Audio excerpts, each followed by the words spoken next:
President Trump ramping up his threats against Russia while shortening his ceasefire deadline if Vladimir Putin doesn't end its war in Ukraine. Tell you what, I'll give it to you now. Do you want a big scoop? Yes, please. Everybody else, close your ears, okay? You ready? I'm ready. 10 days from today. And I don't know if it's going to affect Russia because he wants to obviously probably keep the war going.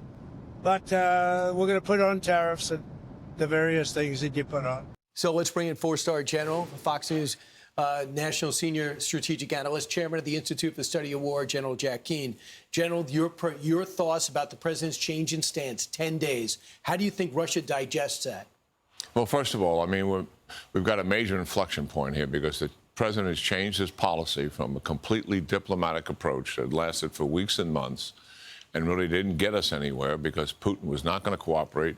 As we know, the Ukrainians did. They immediately went to an unconditional 30-day ceasefire, put that on the table, and Putin has stiffed that all of this time and, as a matter of fact, escalated the war, principally against the people of Ukraine. There's over 13,000 dead civilians in Ukraine, and people don't focus on that at all. I mean, it is a reality that's out there. The president understands that.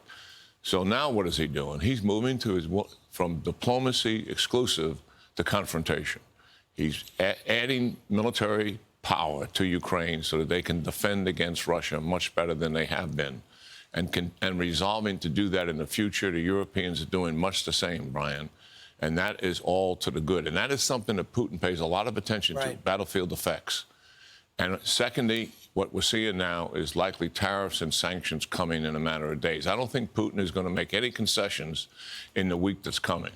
So we'll see that second thing happen, and it will have impact. But listen, Putin has always been able to work around sanctions to a certain degree. He's not as intimidated by that as what happens on that battlefield really matters to him. Are the sanctions important? You betcha they are. They are critical. I'm not suggesting that they're not.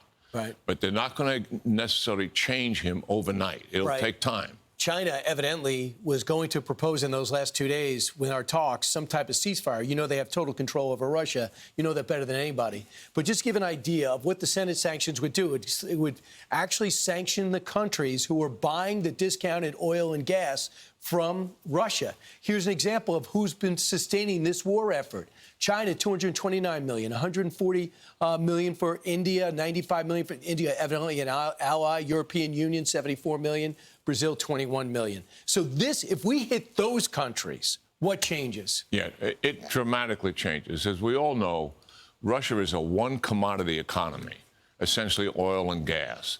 And we go after their major revenue source, and you displayed it very accurately here. That's the revenue they're getting. They're going to have close to 2% growth in GDP for a country that is at war and supposedly struggling economically. They have inflation problems. They have currency problems, to be sure. But we take that money away from them. That has dramatic impact. It begins to have almost immediate impact on what they're doing is trying to sustain their defense industrial base so they can stay in this war. Yesterday, as we switch over to Gaza, 220 trucks entered Gaza, now awaiting collection and distribution, trying to get aid in there. The president's saying, I might have a different approach now. I want Bibi Netanyahu to get more aid and focus on that. What advice do you have for the administration when it comes to Israel and Hamas?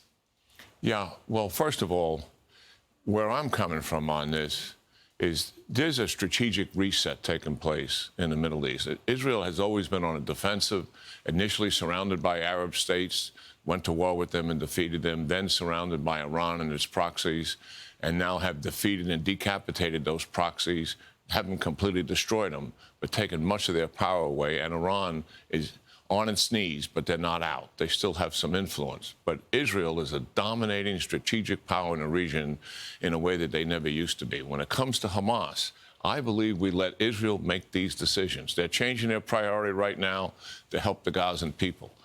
Who are the Gazan people answering to? Hamas. They elected them as opposed to the Palestinian Authority. They have supported them. They have supported them, the truth be known, despite the tensions since October the 7th.